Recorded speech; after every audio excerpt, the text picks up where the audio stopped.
Car मंडळी, बांधकाम कामगार योजनेअंतर्गत कामगारांना खूप साऱ्या योजनांचा लाभ दिला जात आहे।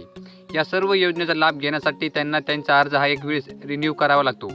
आता रिन्यू हा दरवर्षी करावे लागते, पण तुमचं फॉर्म हा रिन्यू झाला आहे की नाही, रिन्यू कधी करायचा तुम्हाला माहीत आहे का? नसेल माहीत तर ह्या व्हिडिओमध्ये आपण माहिती पाहणार आहोत। तुमचं रिन्यू डेट कधी आहे, रिन्यू तुम्ही कधी केला पाहिजे, या संदर्भात सविस्तर आणि संपूर्ण माहिती आम्ही तुम्हाला देणार आहोत।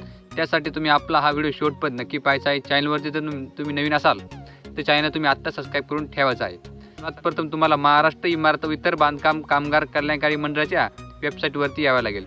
हे वेबसाईटची लिंक आपण आपल्या डिस्क्रिप्शन बॉक्समध्ये दिली आहे, त्याच्यावरती क्लिक करून देखील तुम्ही या वेबसाईटवरती इथपर्यंत येऊ शकतात। आल्यानंतर तुमच्यासमोर काय अशा प्रकारचा इंटरफेस दिसायला लागेल। तर तुम्ही इथे खाली पाहू शकता की बांधकाम कामगार प्रोफाईल लॉग इन करा, याच्यावरती क्लिक करायचं आहे। आता क्लिक केल्यानंतर आपल्यासमोर डबल एक पेज ओपन होणार आहे। अशा प्रकारचं इंटरफेस दिसायला लागेल। इथे सर्वात प्रथम तुम्हाला तुमचा आधार नंबर आणि खाली तुमच्या मोबाईलमध्ये जो नंबर असेल तो टाकायचा आहे। मोबाईल नंबर कोणता टाकला तरी चालते, त्याच्यावरती एक OTP येणार आहे, तो OTP आपल्याला टाकायचा आहे। सर्वात प्रथम वर आधार नंबर टाकून घ्या, खाली मोबाईल नंबर टाकून घ्या। टाकल्याच्या नंतर प्रोसीड टू फॉर्म याच्यावरती क्लिक करायचं आहे। क्लिक केल्यानंतर आपल्यासमोर एक OTP येणार आहे, तो OTP आपल्याला टाकायचा आहे।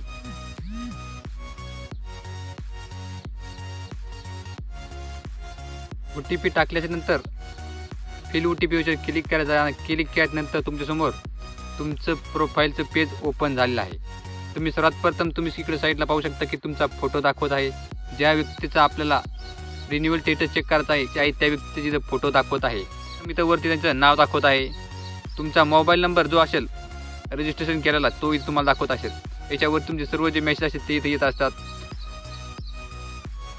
तुमचा रजिस्ट्रेशन नंबर देखील तुम्हाला इथं पाहायला मिळत आहे आणि तुमचा रजिस्ट्रेशन कधी झाले हे देखील तुम्हाला इथं पाहायला मिळत आहे। त्याच्यासमोरच तुम्ही इथं पाहू शकता की रिन्युअल डेट तुमची जो असेल तो तुम्हाला दाखवायला लागेल। आता तुम्ही इथं स्टेटसमध्ये पाहू शकता की ॲप्लिकेशन स्टेटस हे तुमचं ॲक्सेप्ट झालेलं आहे, म्हणजे तुमचे कागदपत्र स्वीकारले गेले आहेत, पण रजिस्ट्रेशनच्या नंतर तुम्ही ॲक्टिव्ह नाही राहिलेले, त्याच्यामुळे तुमचं इथं इनॲक्टिव्ह रजिस्ट्रेशन स्टेटसमध्ये इनॲक्टिव्ह असे दाखवत असेल। तुमचं एक वेळेस रिन्यू करून घ्या, तुम्ही ॲक्टिव्ह इथं दाखवावं लागेल। अशा प्रकारे तुम्ही तुमचे रिन्युअल डेट कधी आहे हे तुम्ही चेक करू शकता। ती छोटीशी पण महत्त्वपूर्ण अपडेट तुम्हाला कशी वाटली हे कमेंट करून नक्की कळवा। अशीच माहिती पूर्ण व्हिडिओ आणि महाराष्ट्र शासन केंद्र शासन योजनेच्या माहिती पाहण्यासाठी आपलं यूट्यूब चॅनल आत्ता सबस्क्राईब करून ठेवायचं आहे। तसेच आपल्या डिस्क्रिप्शन बॉक्समध्ये टेलिग्राम चॅनलची लिंक आहे, ते देखील नक्की जॉईन करायचं आहे। अजून जर तुम्हाला गृहोपयोगी वस्तूंचे मिळाले आहे की नाही आणि जर मिळाले असेल तर हे देखील आम्हाला कमेंट करून नक्की कळवा।